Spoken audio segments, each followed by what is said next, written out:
18 ফেব্ৰুৱাৰী 1983 এই দিনটো অকল অসমৰ বাবেই নহয় সমগ্ৰ ভাৰতবাসীৰ কাৰণে এটা অভিশপ্ত দিন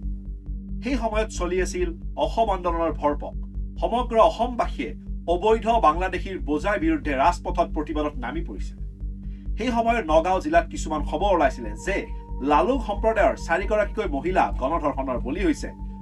অবৈধ সন্দেহযুক্ত বঙালী মুছলমানে তিৱা সম্প্ৰদায়ৰ মাটি জোৰ কৰি খেতি কৰিছে আৰু তেওঁলোকৰ গোধন হৰণ কৰিছে এনেকুৱা কিছুমান উত্তেজনাপূৰ্ণ খবৰৰ পৰিস্থিতিত